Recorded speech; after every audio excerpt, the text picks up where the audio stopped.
बिस्मिल्लाहिर्रहमानिर्रहीम। अस्सलाम वालेकुम। मैं प्रोफेसर सुहेल अरशद आज के इस सेशन में खुश आमदीद। स्टूडेंट्स, आज हम फर्स्ट ईयर का चैप्टर नंबर 5 का सेकंड हाफ डिस्कस करेंगे। तो चलिए आइए अपने टॉपिक्स की तरफ चलते हैं। स्टूडेंट्स, आज के हमारे टॉपिक्स में सबसे पहले हमारे पास सीपीयू रजिस्टर्स हैं, जिसमें हम देखेंगे स्पेशल पर्पस रजिस्टर्स क्या होते हैं, जनरल पर्पस रजिस्टर्स क्या होते हैं, एड्रेस या सेगमेंट रजिस्टर्स किन चीज़ों को कहा जाता है, कंप्यूटर के ऊपर कौन कौन से ऑपरेशंस परफॉर्म किए जाते हैं, इसको कहते हैं इंस्ट्रक्शन के फॉर्मेट्स कौन कौन से हैं, इंस्ट्रक्शन की टाइप्स कौन कौन सी हैं। फिर हम देखेंगे fetch, decode and execute cycle जो है वो क्या चीज़ है, जिसको इंस्ट्रक्शन साइकिल कहते हैं। प्रोग्रामिंग लैंग्वेज और उसकी टाइप्स देखेंगे और लैंग्वेज ट्रांसलेटर्स देखेंगे। तो चलिए आइए फर्स्ट टॉपिक की तरफ चलते हैं। स्टूडेंट्स, आज का हमारा फर्स्ट टॉपिक जो है वो रजिस्टर्स का है। सीपीयू रजिस्टर्स क्या हैं? सीपीयू रजिस्टर्स जो हैं वो हमारे पास हाई स्पीड मेमोरी लोकेशंस होती हैं सीपीयू के अंदर। आप समझें कि ये सीपीयू के अंदर एक ऐसी मेमोरी है जो सीपीयू की हेल्प करती है डिफरेंट ऑपरेशंस परफॉर्म करवाने में, या ये सीपीयू का असिस्टेंट है एक तरह से, जो अपने अंदर सीपीयू में आने वाली इंस्ट्रक्शंस को, सीपीयू से जाने वाली इंस्ट्रक्शंस को, कौन सी इंस्ट्रक्शन सीपीयू में आ रही है, कौन सी इंस्ट्रक्शन सीपीयू से गई है, कितनी इंस्ट्रक्शंस अभी तक आ चुकी हैं, अभी आने वाली कितनी हैं, ये सारे रिकॉर्ड जो हैं ये आपके रजिस्टर्स मेंटेन करते हैं। जो आपके सीपीयू की परफॉर्मेंस है वो इससे इंक्रीज होती है। जितने रजिस्टर्स जो हैं वो ज़्यादा होंगे उतने आपके सीपीयू की जो परफॉर्मेंस है वो इंक्रीज होगी। रजिस्टर्स की हमारे पास 3 मेन टाइप्स हैं। उसमें सबसे पहले हमारे पास स्पेशल पर्पस रजिस्टर्स हैं। स्टूडेंट, स्पेशल पर्पस रजिस्टर्स जो हैं ये ऐसे रजिस्टर्स होते हैं जो स्पेशल पर्पस के लिए यूज़ किए जाते हैं। कुछ हम इनसे स्पेशल काम जो है वो परफॉर्म करवाते हैं। उसमें सबसे पहले हमारे पास पीसी है, जिसको हम प्रोग्राम काउंटर कहते हैं। प्रोग्राम काउंटर क्या करता है? It holds the address of next instruction to be fetched. Memory में जो नेक्स्ट इंस्ट्रक्शन एग्जीक्यूशन के लिए आनी है उसका एड्रेस जो है वो पीसी अपने अंदर स्टोर करके रखेगा। इसकी एग्जांपल कुछ इस तरह से ले लें कि फॉर एग्जांपल आप एक कॉलेज में हैं और कौन सी जो क्लास है वो अगले किस सब्जेक्ट की होनी है, ये जिस पर्सन को पता होगा कि अगली क्लास किस सब्जेक्ट की होनी है वो आपके पास पीसी है। वो आपके फ्लोर के ऊपर 10 क्लासेस लगी हुई हैं, 10 के 10 का वो अपने पास रिकॉर्ड रखेगा कि जी 10 रूम्स के अंदर इस रूम नंबर ए में इस टाइम बायो क्लास हो रही है, बी में फिजिक्स की, सी में फलां क्लास हो रही है। अब नेक्स्ट क्लासेस इनमें कौन कौन सी होनी है ये आपका पीसी रजिस्टर जो है इसका रिकॉर्ड रखेगा। उसके बाद हमारे पास आईआर है। आईआर करता है करंट इंस्ट्रक्शन बीइंग एग्जीक्यूटेड। इस टाइम पे उन रूम्स के अंदर कौन कौन सी क्लासेस हो रही हैं। अगर 10 रूम हैं तो हर रूम की जिस पर्सन को ये पता हो कि किस रूम में कौन सी क्लास हो रही है वो हमारे पास आईआर होगा। ये जो मैं रूम्स की आपको एग्जांपल दे रहा हूँ ये मैं रिलेट करने के लिए सिर्फ दे रहा हूँ। बेसिकली तो ये रजिस्टर्स हैं जो सीपीयू के अंदर हैं, ये सीपीयू के अंदर इंस्ट्रक्शंस को मैनेज करते हैं। तीसरा हमारे पास रजिस्टर जो है उसको हम कहते हैं MAR, memory address register. Active memory locations. For example हमारे इस फ्लोर पे 15 कमरे हैं। इन 15 कमरों में से इस टाइम पे 6 कमरों में क्लास हो रही है, तो वो जो 6 कमरे हैं कौन सी मेमोरी लोकेशंस जो है इस टाइम पे एक्टिव हैं वो कौन याद रखेगा? MAR, memory address registers. Next हमारे पास एमबीआर है, इसको हम कहते हैं मेमोरी बफर रजिस्टर। ये स्टोर रखता है अपने अंदर contents of active memory locations. इस टाइम पे जो मेमोरी लोकेशंस एक्टिव हैं उनके जो कंटेंट्स हैं वो मेमोरी बफर रजिस्टर जो है वो अपने अंदर स्टोर रखेगा। नेक्स्ट हमारे पास है जी स्टैक पॉइंटर। स्टैक पॉइंटर जो है इसको हम कहते हैं ये मैनेज करता है हमारे स्टैक को। स्टूडेंट, स्टैक क्या होता है? स्टैक का मतलब है हमारी अरेंजमेंट ऑफ डाटा, हमारे डाटा को अरेंज करना। अगर आपने कभी नोट किया हो, आप किसी शेल्फ में या किसी जगह पर आपको प्लेट्स रखना चाहें तो आप एक प्लेट रखेंगे, उसके ऊपर दूसरी रखेंगे, तीसरी रखेंगे, चौथी रखेंगे। इसको कहते हैं ये स्टैक बनता जा रहा है। अब हमारे पास जब हम इसमें स्टोर करेंगे प्लेट्स को तो हम सबसे पहले जो प्लेट रखेंगे उसको सबसे एंड पे निकालेंगे और जो सबसे एंड पे प्लेट रखेंगे उसको सबसे पहले निकालेंगे। इसको हम कहते हैं फर्स्ट इन लास्ट आउट या लास्ट इन फर्स्ट आउट।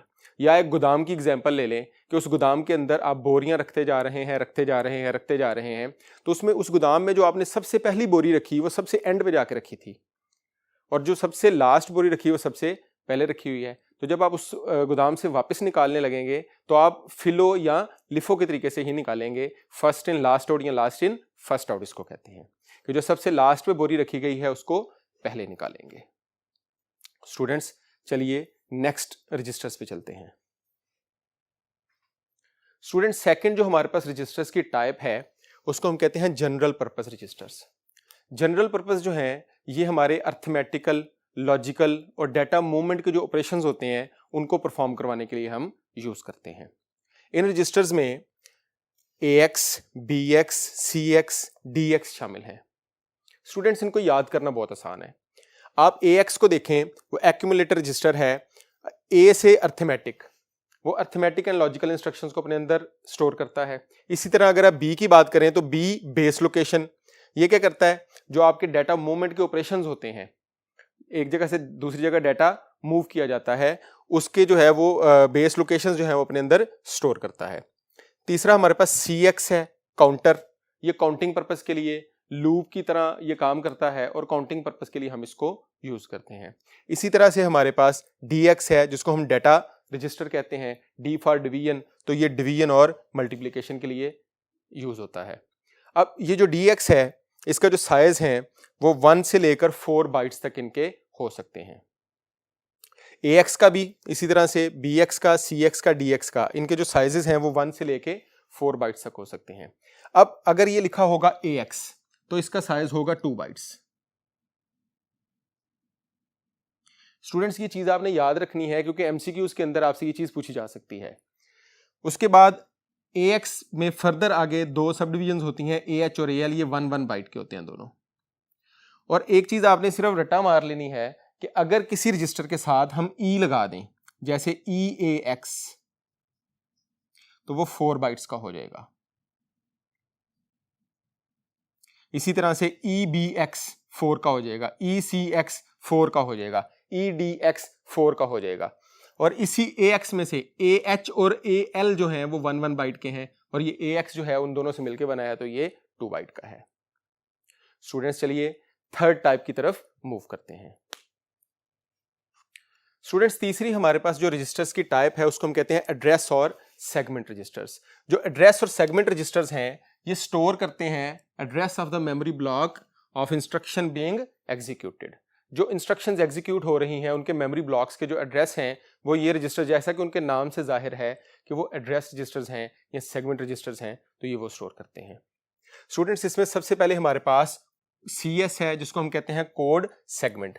ये स्टोर करता है base locations, all executable instructions. जितनी भी हमारे पास एग्जीक्यूटेबल इंस्ट्रक्शंस हैं उनकी जो बेस लोकेशंस हैं वो हमारा CS रजिस्टर जो है वो स्टोर करेगा। नेक्स्ट हमारे पास DS है जिसको हम डाटा सेगमेंट कहते हैं। ये डिफॉल्ट बेस लोकेशन स्टोर करता है वेरिएबल्स की। जो हमारे पास मेमोरी वेरिएबल्स हैं उनकी जो डिफॉल्ट बेस लोकेशंस हैं वो हमारा DS स्टोर करेगा। उसके बाद हमारे पास रजिस्टर आता है ES, ये एक्स्ट्रा सेगमेंट है। DS की हेल्प के लिए आप समझ लें, या DS की मेमोरी को इंक्रीज करने के लिए कि जब DS में मेमोरी कम पड़ जाती है तो हम ES को यूज करते हैं। ये जो मेमोरी वेरिएबल्स हैं उनके लिए बेसिकली एक्स्ट्रा स्पेस है ये। इसी तरह से हमारे पास SS है जिसको स्टैक सेगमेंट कहते हैं। स्टैक सेगमेंट जो है ये बेस लोकेशन जो करंट प्रोग्राम इन स्टैक होता है।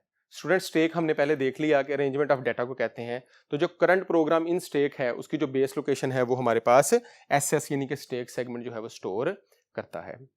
तो इस टॉपिक में हमने देखा कि हमारे पास रजिस्टर्स क्या हैं, ये एक्टिव मेमोरी लोकेशंस हैं CPU के अंदर जो CPU की हेल्प करती हैं। इन रजिस्टर की 3 मेन टाइप्स हैं जिसमें आपके पास स्पेशल पर्पस, जनरल पर्पस और बेस सेगमेंट या एड्रेस रजिस्टर्स जो हैं वो शामिल हैं। तो स्टूडेंट्स चलिए नेक्स्ट टॉपिक की तरफ मूव करते हैं। स्टूडेंट्स नेक्स्ट हमारा टॉपिक है टाइप्स ऑफ इंस्ट्रक्शंस का। टाइप्स ऑफ इंस्ट्रक्शंस में हम देखेंगे कि हमारे पास कितने टाइप की जो इंस्ट्रक्शंस हैं वो अवेलेबल हैं। तो स्टूडेंट्स हमारे पास 4 जो हैं वो टाइप की इंस्ट्रक्शंस अवेलेबल होती हैं। उसमें सबसे पहले हमारे पास डाटा ट्रांसफर इंस्ट्रक्शंस हैं। इस टॉपिक के अंदर ये बहुत ही आसान टॉपिक है। इसके अंदर आपने एक चीज़ ज़हन में रखनी है कि जो इंस्ट्रक्शंस के नाम हैं वही उनके काम हैं। जिस तरह सबसे पहले हमारे पास है डाटा ट्रांसफ़र इंस्ट्रक्शन, ये डाटा को ट्रांसफ़र करने के लिए इस्तेमाल की जाती है। सेकंड नंबर पर हमारे पास है अर्थमेटिकल एंड लॉजिकल इंस्ट्रक्शंस, ये अर्थमेटिकल एंड लॉजिकल काम परफॉर्म करवाने के लिए इस्तेमाल की जाती हैं। इसी तरह से थर्ड हमारे पास है IO इंस्ट्रक्शंस, इनपुट और आउटपुट के जितने भी ऑपरेशंस होते हैं वो परफॉर्म करवाने के लिए हम IO इंस्ट्रक्शंस यूज करते हैं। और चौथी हमारे पास है कंट्रोल ट्रांसफर इंस्ट्रक्शंस, ये आपका कंट्रोल जो है वो एक जगह से दूसरी जगह ट्रांसफर करने में मददगार साबित होती हैं। तो ये चार हमारे पास जो है ये इंस्ट्रक्शन की टाइप्स हैं। नेक्स्ट टॉपिक जो है हमारा वो है इंस्ट्रक्शन कोड फॉर्मेट। जो इंस्ट्रक्शंस हम सीपीयू को देते हैं उनका फॉर्मेट क्या होता है? तो स्टूडेंट्स, जो भी इंस्ट्रक्शंस हम सीपीयू को देते हैं उसमें दो चीजें आती हैं। एक उसके अंदर होता है ऑप कोड, जिसको हम ऑपरेशनल कोड कहते हैं। ये जो चार टाइप्स हमने पढ़ी हैं इनमें हर टाइप की इंस्ट्रक्शन का एक ऑपरेशनल कोड होगा, इसको कहते हैं ऑप कोड। और दूसरा उसके अंदर होता है एड्रेस ऑफ ऑपरेंड्स, जितने भी ऑपरेंड्स उसके अंदर इस्तेमाल होंगे या जितने भी वेरिएबल्स उसके अंदर इस्तेमाल होंगे उन सब के जो एड्रेसेस हैं वो यहाँ पर आएंगे। तो ये दो चीज़ों से मिलके आपका इंस्ट्रक्शन का फॉर्मेट बनता है। चलिए आइए जरा इसकी भी टाइप्स देखते हैं आगे से।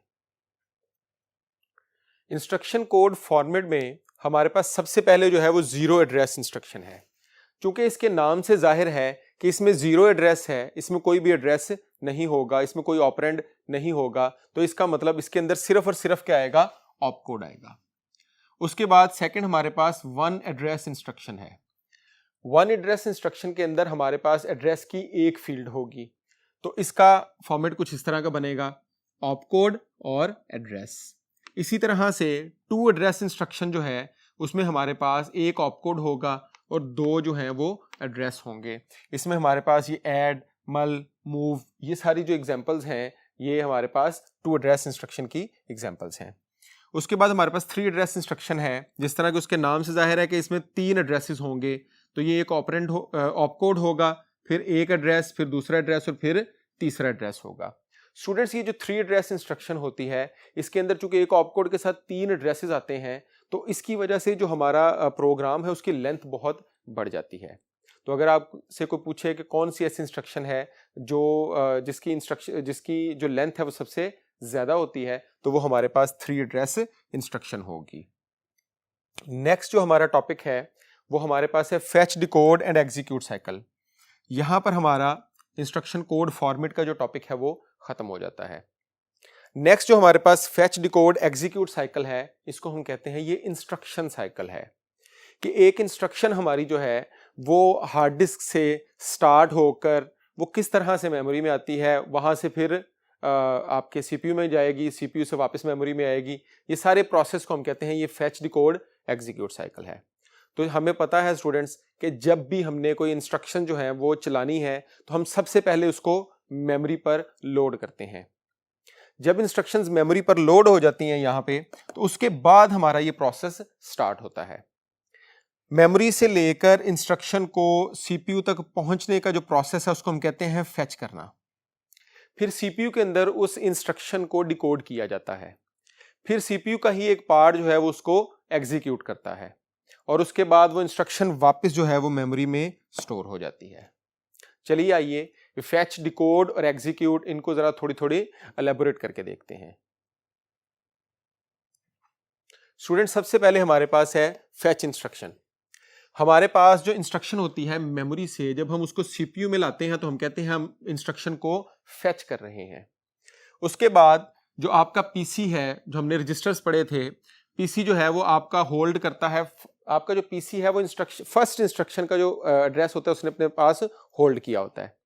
उसके बाद आपकी जब मेमोरी से एमएआर में पहुंच जाती है चीज, एमएआर से फिर आईआर में आती है और पीसी ऑटोमेटिकली क्या करता है कि उसका जो पॉइंट होता है, जिस इंस्ट्रक्शन को वो पॉइंट कर रहा है उससे वो एक इंक्रीमेंट कर लेता है, तो वो नेक्स्ट इंस्ट्रक्शन को पॉइंट करना शुरू कर देता है। ये बिल्कुल ऐसे ही है, अगर 10 इंस्ट्रक्शंस या 10 चीज़ें पड़ी हुई हैं तो हमने पहली चीज़ उठाकर उसको किसी दूसरी जगह पर शिफ्ट कर लिया, तो जो हमारा पॉइंटर है वो दूसरी को पॉइंट करना शुरू कर देगा, जब हम दूसरी को कहीं शिफ्ट करेंगे तो वो तीसरी को पॉइंट करना शुरू कर देगा।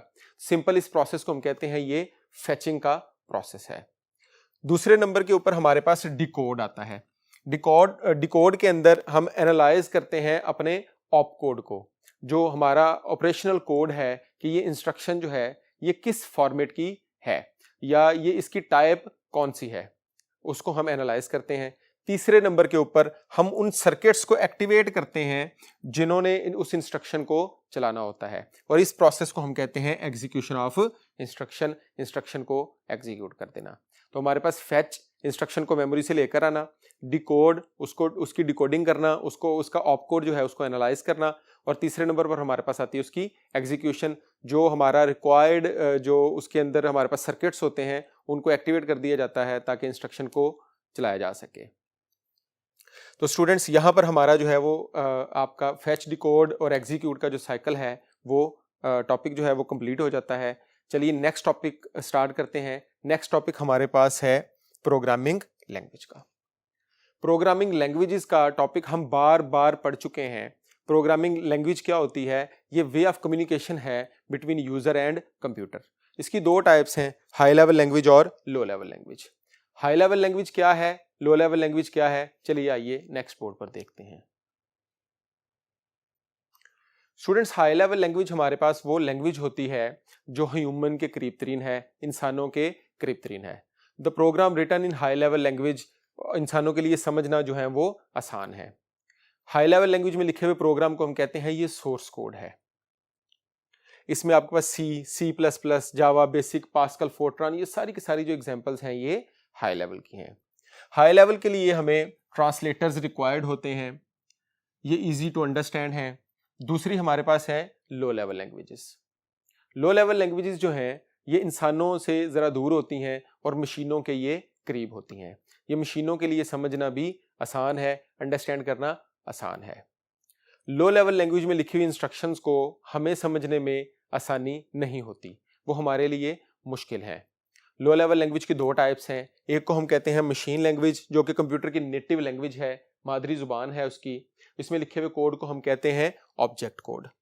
और दूसरी हमारे पास असेंबली लैंग्वेज है। असेंबली लैंग्वेज के अंदर हम निमोनिक्स यूज करते हैं। निमोनिक्स जो है वो स्पेशल सिंबल्स होते हैं जिनको इसको हम कहते हैं ये सिंबॉलिक लैंग्वेज है।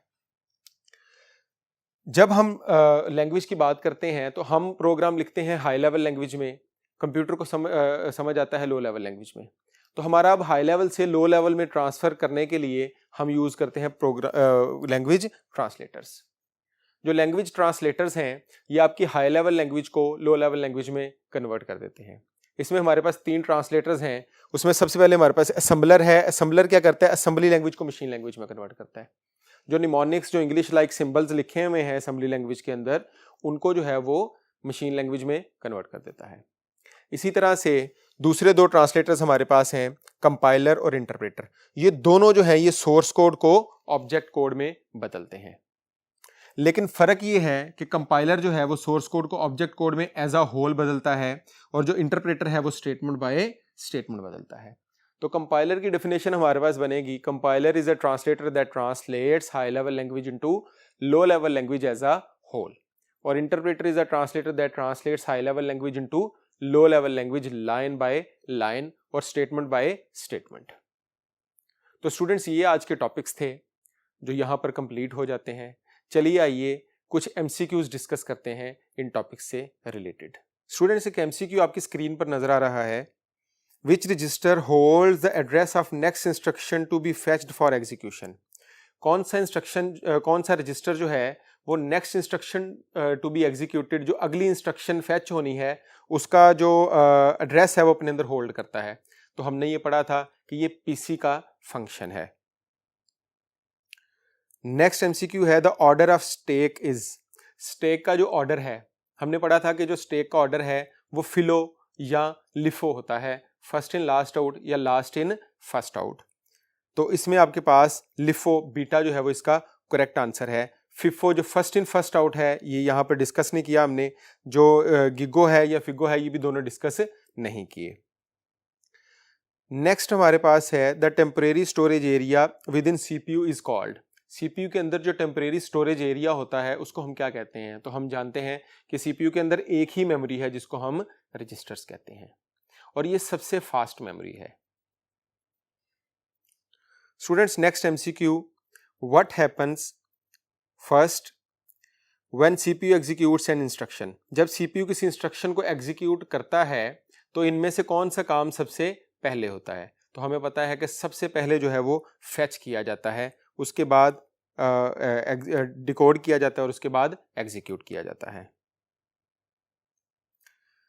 The step that performs the actions given in the instruction is called? कौन सा स्टेप है फेच डिकोड एग्जीक्यूट के अंदर जो इंस्ट्रक्शन के ऊपर जो एक्शंस दिए गए हैं उनको परफॉर्म करवाता है? तो हमें पता है कि एग्जीक्यूट करने का जो स्टेप है वो हमारे जो ऑपरेशन उसमें दिया हुआ है उसको परफॉर्म करवाता है। Next MCQ, size of program gets large and length of instruction becomes long in dash instruction format. तो स्टूडेंट्स, हमने पढ़ा था कि हमारे पास जो 3 एड्रेस इंस्ट्रक्शन का फॉर्मेट है उसमें जो हमारा प्रोग्राम है उसकी लेंथ भी बढ़ जाती है, हमारी इंस्ट्रक्शंस की लेंथ भी बढ़ जाती है। तो यहाँ पर 3 एड्रेस जो है वो इसका करेक्ट आंसर बनेगा। स्टूडेंट्स, उम्मीद है आज का टॉपिक जो है वो आपको क्लियर हो गया होगा। इंशाल्लाह ताला नेक्स्ट लेक्चर में दोबारा मुलाकात होगी। अल्लाह हाफिज़।